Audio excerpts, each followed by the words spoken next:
Muito bem, este é a Conexão Futura aqui na tela do canal Futura na TV e também estamos na internet. Basta você acessar aí o nosso site futura.org.br para você acompanhar os nossos destaques da semana, assistir quantas vezes quiser aos nossos episódios mais recentes e também aqui embaixo tem os links para você acompanhar nossas novidades nas redes sociais.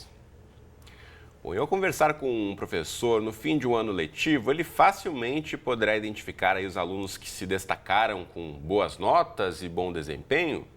Aqueles estudantes que marcaram presença, talvez com notas baixas, mas com um comportamento intenso e expansivo, também não serão esquecidos.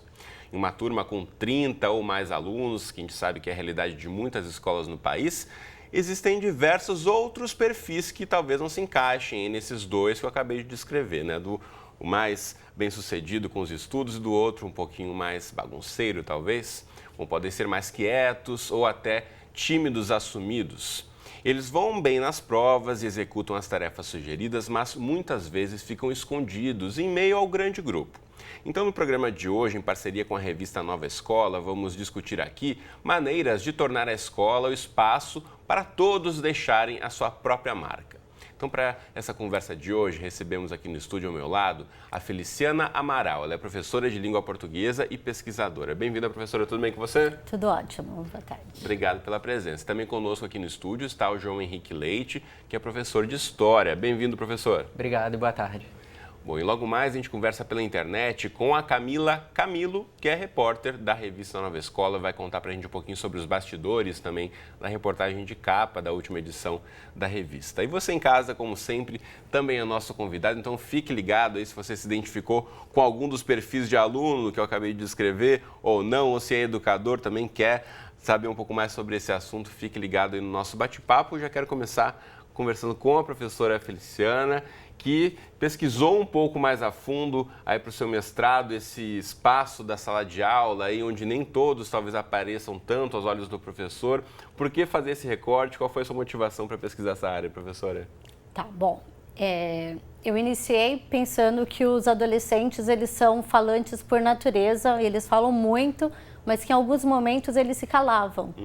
Então eu comecei a problematizar isso, por que isso acontecia. Isso a partir da sua experiência como professora em Isso, sala a de partir aula. da minha experiência como professora. E aí a minha investigação foi nessa linha. E aí, ao longo do tempo, como é que você foi descobrindo que poderia ser um pouco mais ampla essa investigação? E aí, assim, é até triste de dizer, porque assim, como professora, eu cheguei à conclusão que a gestão da sala de aula, ela colabora muito para que isso aconteça. E o professor também, muitas vezes, mesmo sem querer, ele é um dos motivos silenciadores em sala de aula. Um dos motivos para os alunos, talvez, nem todos se sentirem à vontade de participar ou de falarem tanto. O professor também deve conviver com perfis muito diferentes, né? Dentro da sala de aula, como eu disse aqui, 30 alunos, a gente sabe que tem muitas escolas que têm até mais do que isso, então para o professor gerenciar, né, tantas pessoas ali que demandam muito da atenção do professor também, como é no dia a dia poder aí conviver com esses perfis tão diversos de estudantes? Como você mesmo disse, os perfis são os mais diversos e os alunos, nós temos uma quantidade de alunos muito grande, inclusive, e gerenciar isso talvez seja um dos grandes desafios hoje para a nossa prática, principalmente, né? E gerenciar isso, eu acho que tem que ter um esforço muito grande dos professores no dia a dia. Hoje, um professor dá aula em 2, 3 escolas, tem aí, em média, mais de 300 alunos mesmo. E então é um desafio muito grande conhecer cada um dos seus alunos. E eu acho que uma das grandes virtudes que nós temos é exatamente uma aproximação maior com esses alunos. Conhecer o aluno hoje se torna algo fundamental na educação. Não, sem dúvida. Bom, e como eu mencionei, o programa de hoje é em parceria com a revista Nova Escola, que abordou também esse tema na sua edição mais recente. Então, eu vou chamar agora para a nossa conversa a repórter da revista Nova Escola, Camila Camilo. Tudo bem com você, Camila? Bem-vindo à Conexão mais uma vez. Oi, obrigada. Boa tarde para vocês aí. Boa tarde.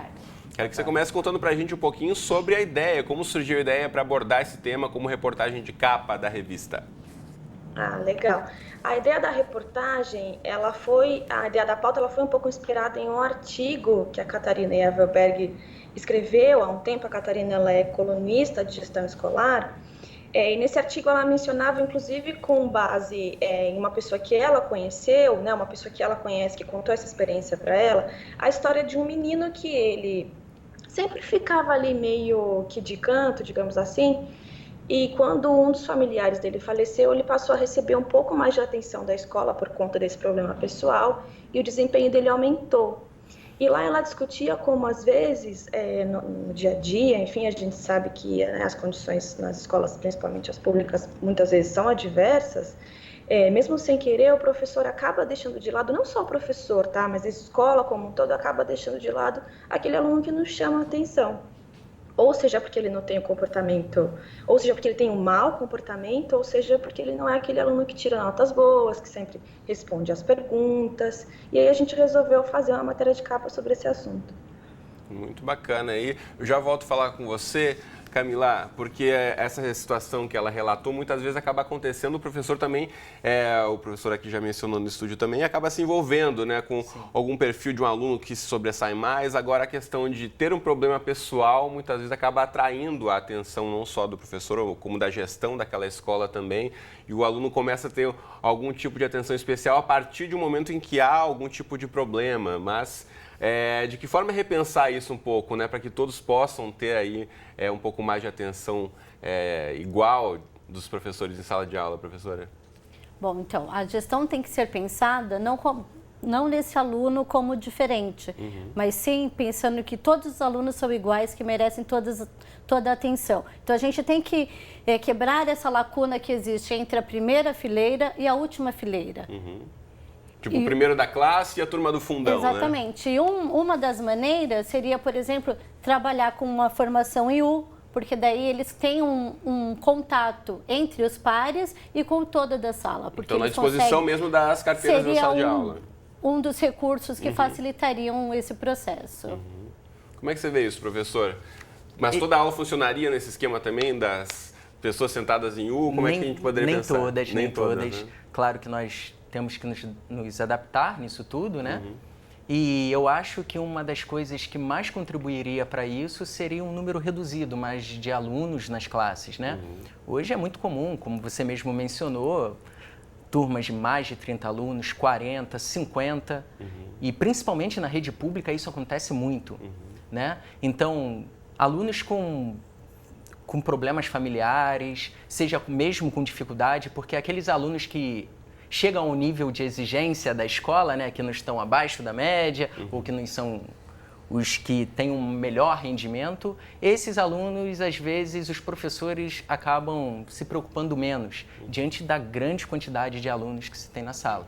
Esses recursos, é claro, têm que ser utilizados, mas nós temos que repensar muitas coisas ainda na escola, né? Desde o currículo, a avaliação, metodologia de ensino, aproximação mesmo com os alunos, as habilidades e competências e tudo mais. Agora, a Camila mencionou também um fato importante, que é o desempenho do aluno. Pode ser que ele acabou sendo destaque naquela aula por um problema pessoal, mas a partir do momento que teve uma atenção especial, ele teve um desempenho mais apropriado, se desenvolveu melhor, professor. Isso também pode ser percebido quando há algo focado em cada um dos estudantes? Sim, isso pode ser percebido.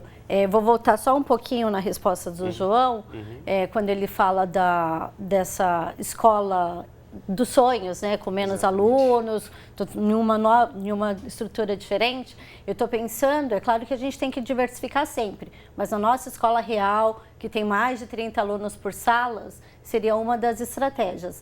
E eu acho que a gente tem que tirar o foco. Esse aluno pode se destacar em determinada situação, mas ele não pode ser o foco do professor sempre. Então, quer dizer assim, a professora não tem que chamar esse aluno em todos os momentos. Então, trabalhando, de repente, em grupos, esse aluno que foi o foco, de repente, ele pode ir para um grupo e no outro grupo que ele não estará, quer dizer, outros alunos surgirão como tão importantes quanto esse que se destacou individualmente.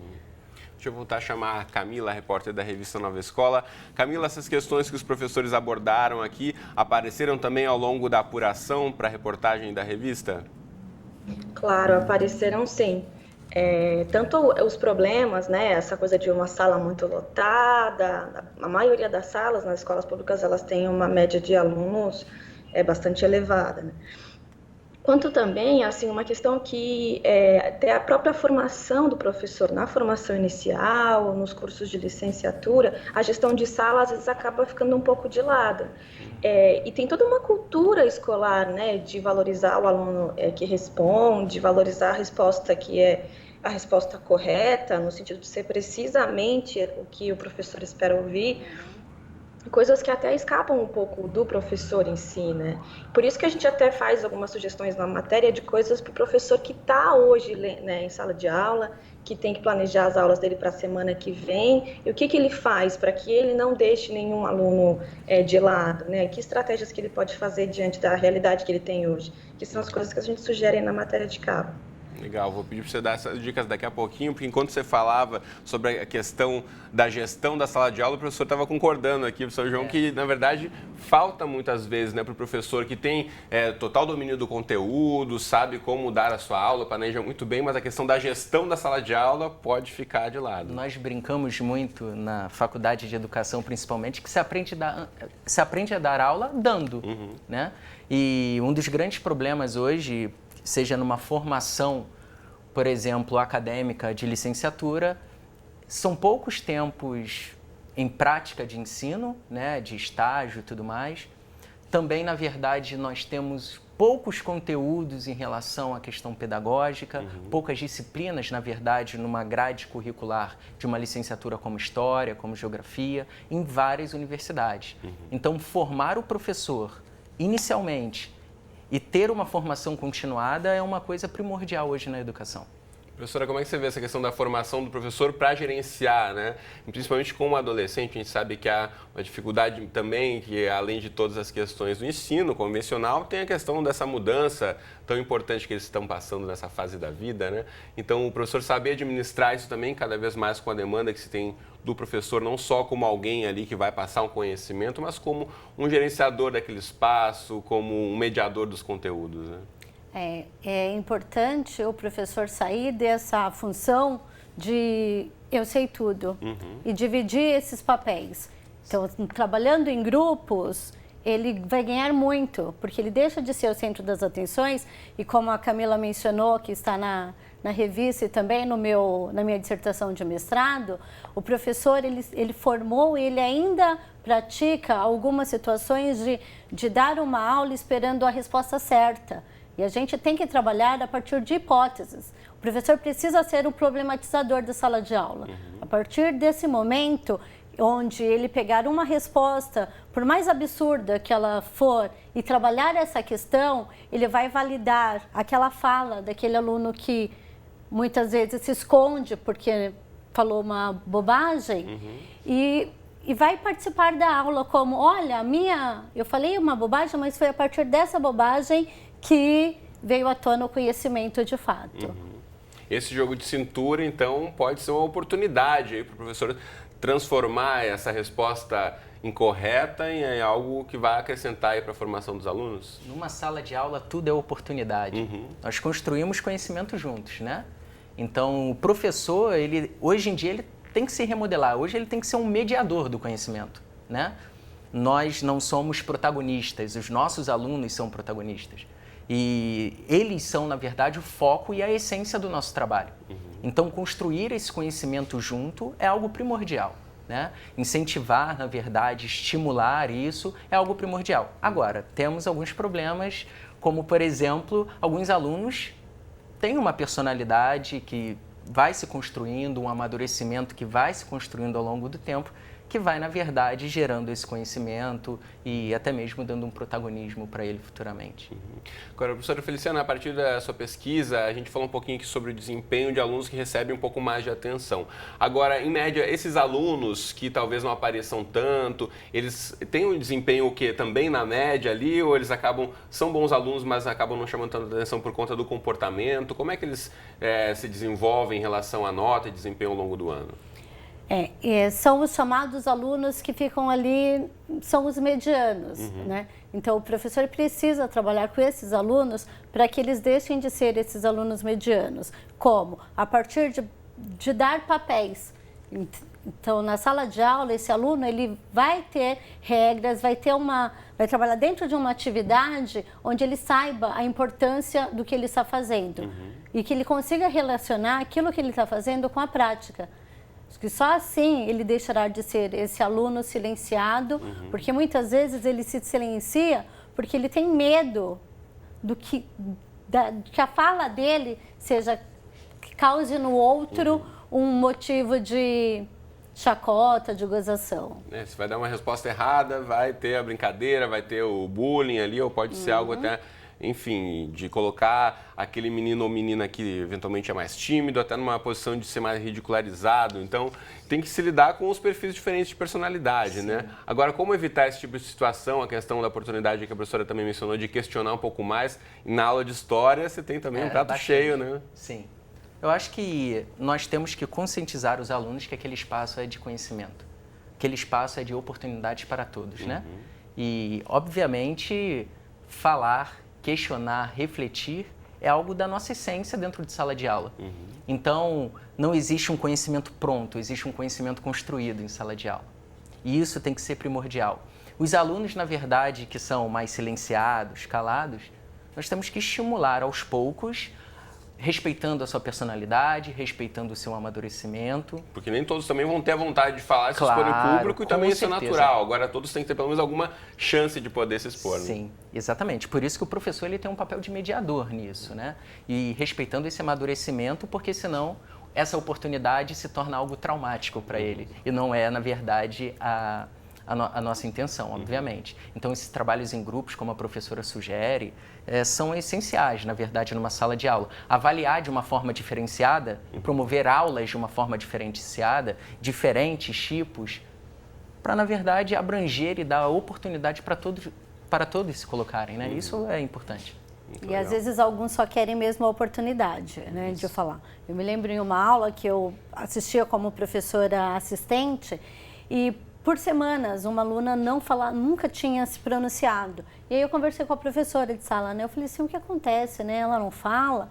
Ah, não, ela não gosta, ela é tímida.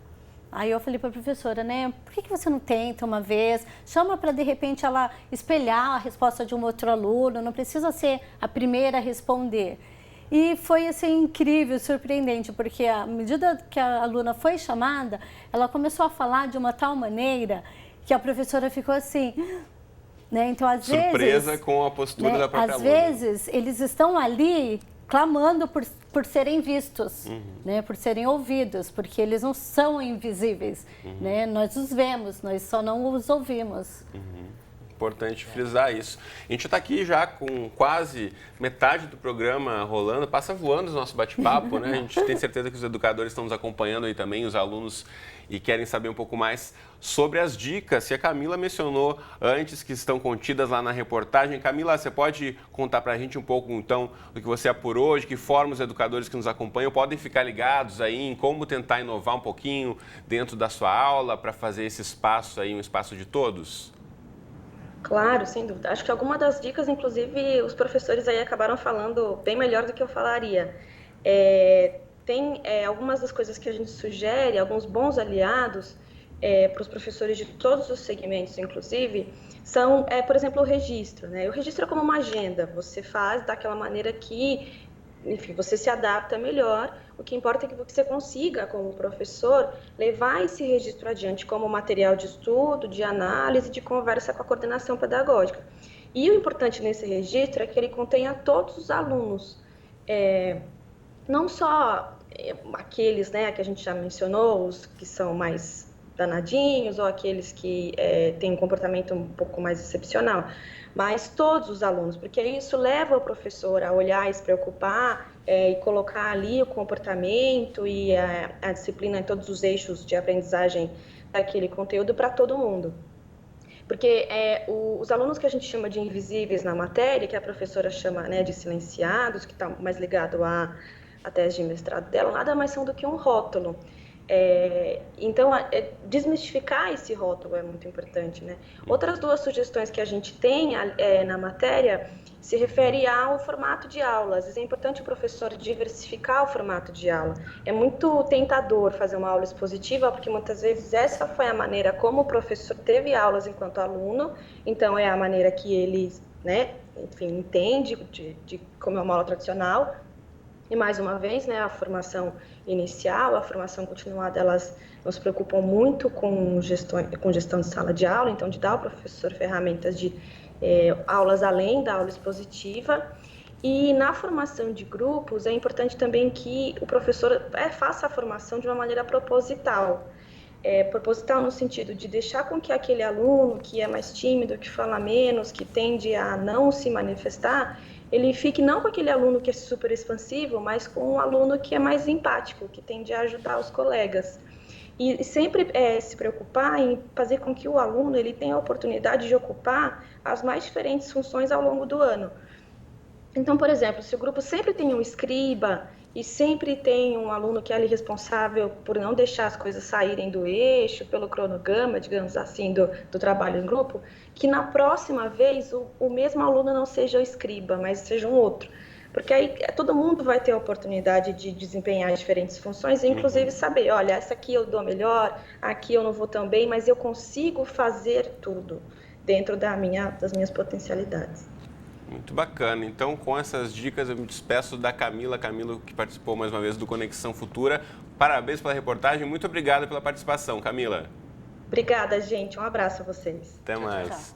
Bom, a gente já está aqui na reta final do programa. Agora, uma questão importantíssima que a Camila falou, eu quero ouvir de vocês uma reflexão, que é esse papel muito delicado do professor também de não repetir e não rotular o aluno. Como ela disse, né? O aluno que pode ser chamado ou de invisível ou de silenciado, mas se o professor mesmo já assume que aquele aluno é aquele tipo de estereótipo de comportamento e não tentar ver o que tem além dessa primeira impressão, qual é a importância de o professor ficar ligado nisso, também não repetir isso entre os outros colegas, porque pode se tornar um rótulo, muitas vezes, né, de o professor querer ajudar, mas acabar prejudicando ainda mais, né, professora? Sim, sim.